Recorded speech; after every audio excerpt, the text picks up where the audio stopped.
जय श्री कुलदेवता। अनंत चतुर्दशी के पावन दिन जब विघ्नहर्ता गणपति बप्पा को विदाई दी जाती है तो हर भक्त का हृदय भाव विभोर हो जाता है। गणपति जी के इस अष्टोत्तर शतनामावली के 3 पाठ श्रवण से बप्पा की अनंत कृपा, सिद्धि बुद्धि का आशीर्वाद और समस्त विघ्न दोषों का नाश होता है। यह पाठ विशेषकर अनंत चतुर्दशी पर करने से घर परिवार में सुख समृद्धि और दिव्य शक्ति का वास होता है। चलिए भावपूर्वक स्मरण करें बप्पा के 108 दिव्य नाम और प्रार्थना करें कि बप्पा हमें हर पल अपनी छत्र छाया में रखें। श्री गणपति अष्टोत्तर शतनामावलिः। ओम गजाननाय नमः। ओम गणाध्यक्षाय नमः। ओम विघ्नराजाय नमः। ओम विनायकाय नमः। ओम द्वैमातुराय नमः। ओम सुमुखाय नमः। ओम प्रमुखाय नमः। ओम सन्मुखाय नमः। ओम कृतिने नमः। ओम ज्ञानदीपाय नमः। ओम सुखनिधये नमः। ओम सुराध्यक्षाय नमः। ओम सुरारिभिदे नमः। ओम महागणपतये नमः। ओम मान्याय नमः। ओम महन्मान्याय नमः। ओम मृडात्मजाय नमः। ओम पुराणाय नमः। ओम पुरुषाय नमः। ओम पोष्णे नमः। ओम पुष्करिणे नमः। ओम पुण्यकृते नमः। ओम अग्रगण्याय नमः। ओम अग्रपूज्याय नमः। ओम अग्रगामिने नमः। ओम मंत्रकृते नमः। ओम चामीकरप्रभाय नमः। ओम सर्वस्मै नमः। ओम सर्वोपास्याय नमः। ओम सर्वकर्त्रे नमः।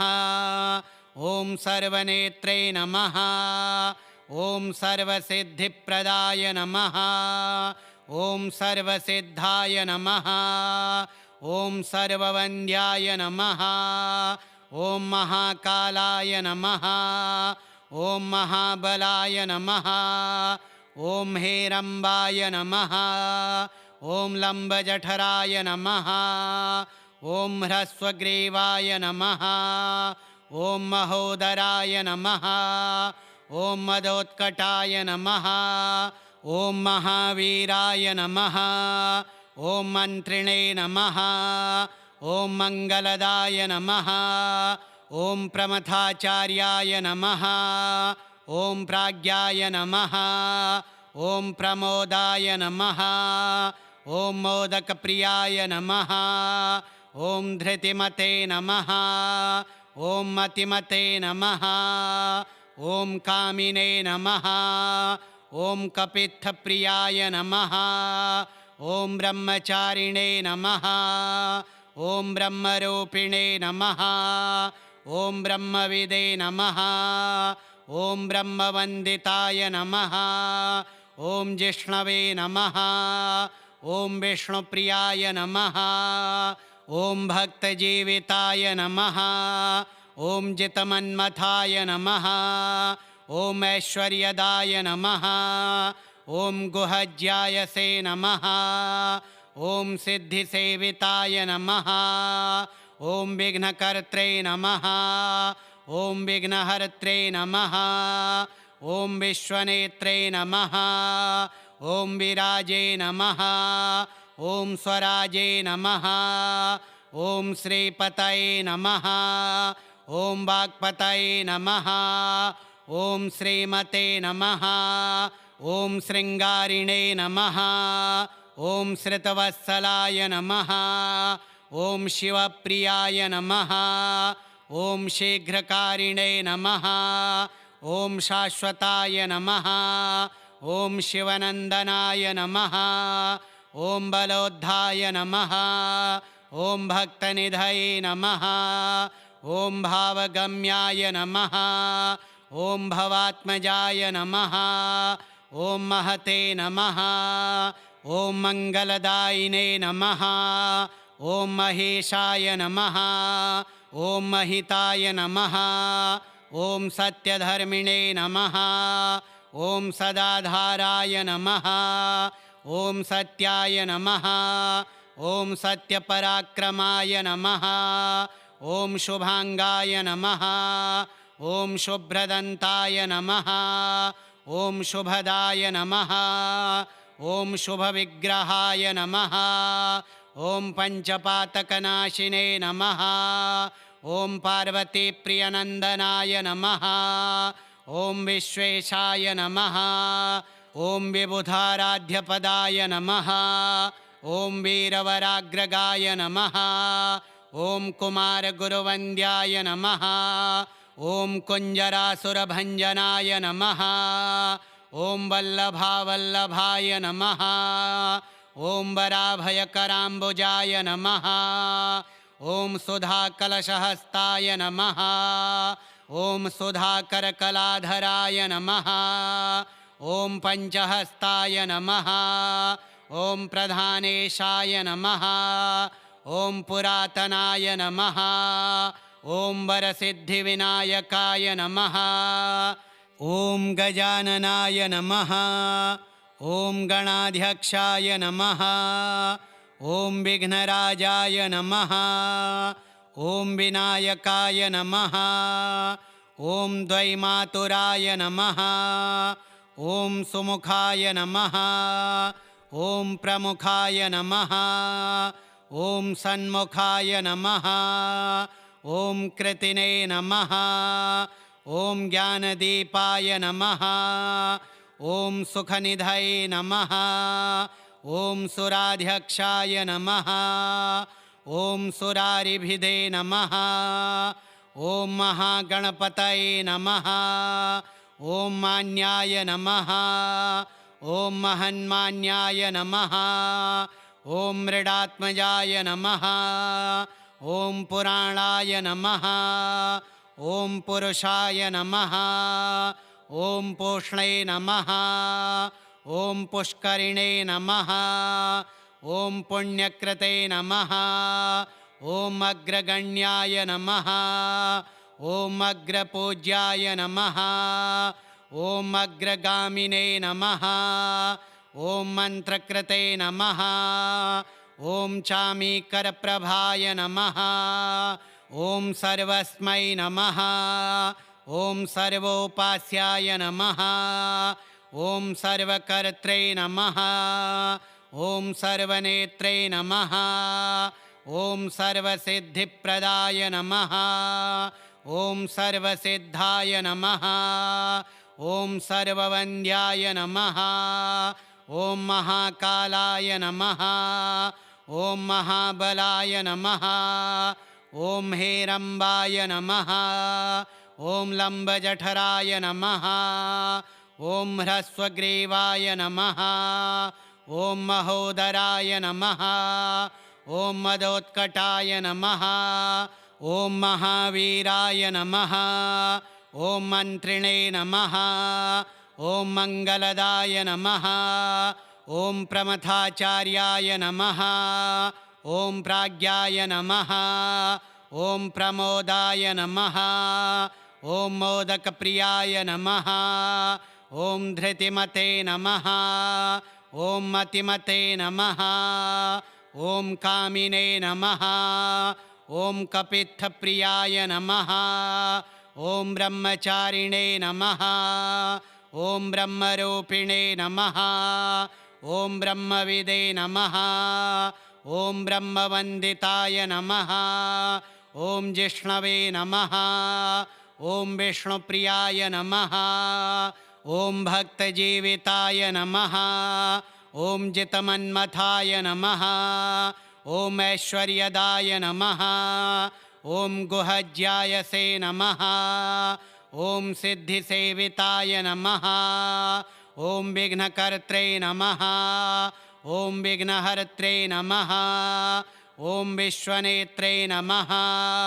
ॐ विराजे नमः ॐ स्वराजे नमः ॐ श्रीपतये नमः ॐ वाक्पतये नमः ॐ श्रीमते नमः ॐ शृङ्गारिणे नमः ॐ श्रुतवत्सलाय नमः ॐ शिवप्रियाय नमः ॐ शीघ्रकारिणे नमः ॐ शाश्वताय नमः ॐ शिवनन्दनाय नमः ॐ बलोद्धाय नमः ॐ भक्तनिधये नमः ॐ भावगम्याय नमः ॐ भवात्मजाय नमः ॐ महते नमः ॐ मङ्गलदायिने नमः ॐ महेशाय नमः ॐ महिताय नमः ॐ सत्यधर्मिणे नमः ॐ सदाधाराय नमः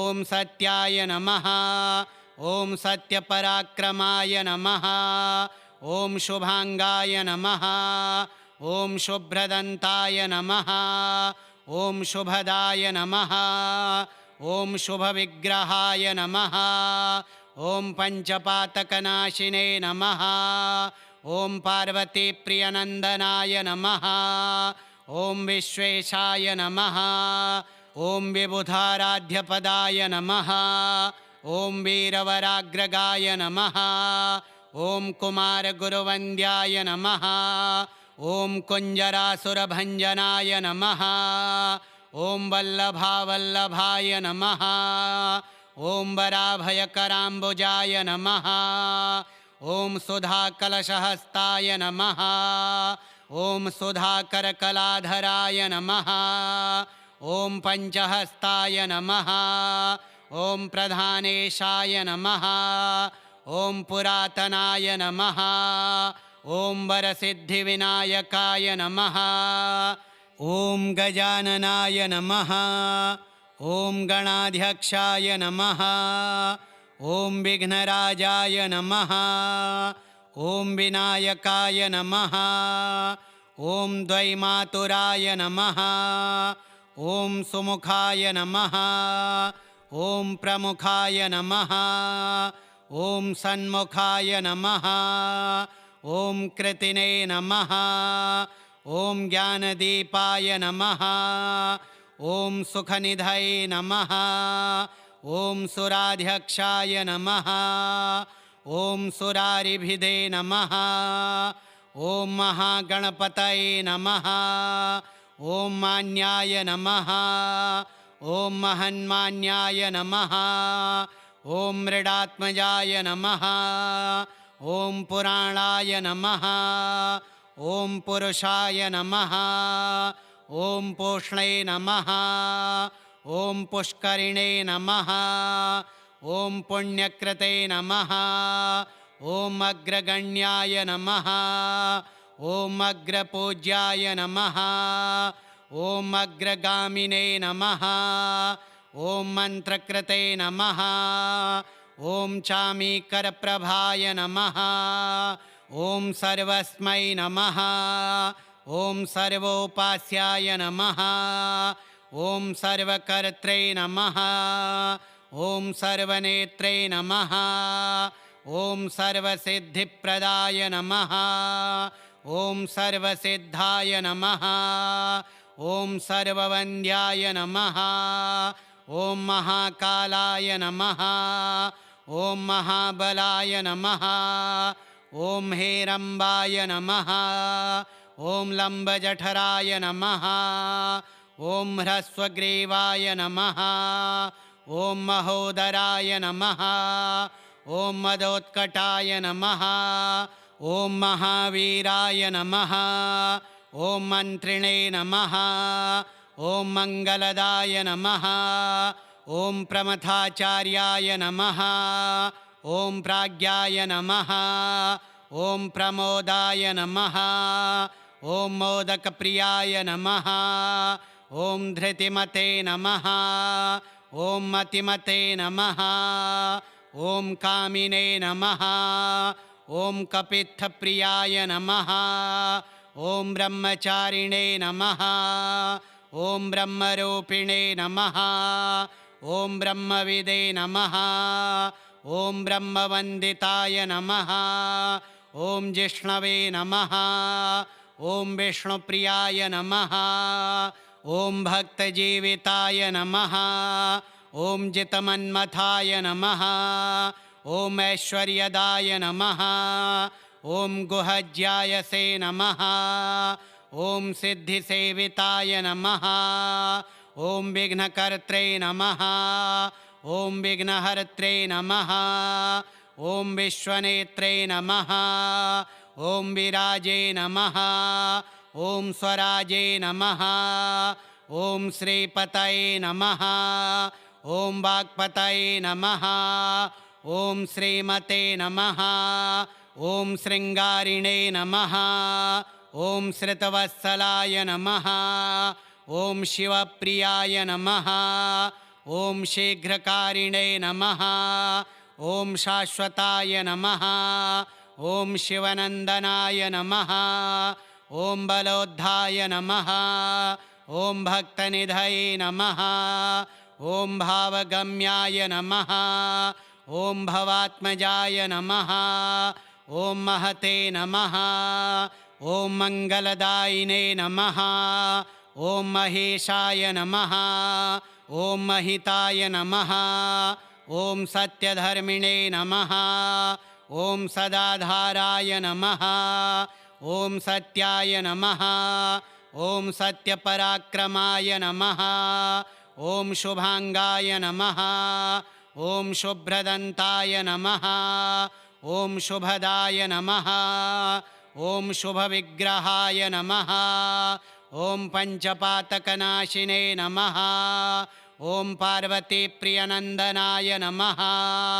ॐ विश्वेशाय नमः ॐ विबुधाराध्यपदाय नमः ॐ वीरवराग्रगाय नमः ॐ कुमारगुरुवन्द्याय नमः ॐ कुञ्जरासुरभञ्जनाय नमः ॐ वल्लभावल्लभाय नमः ॐ वराभयकराम्बुजाय नमः ॐ सुधाकलशहस्ताय नमः ॐ सुधाकरकलाधराय नमः ॐ पञ्चहस्ताय नमः ॐ प्रधानेशाय नमः ॐ पुरातनाय नमः ॐ वरसिद्धिविनायकाय नमः श्रीगणपति अष्टोत्तरशतनामावलिः श्रीगणेशार्पणमस्तु। ॐ गं गणपतये नमः।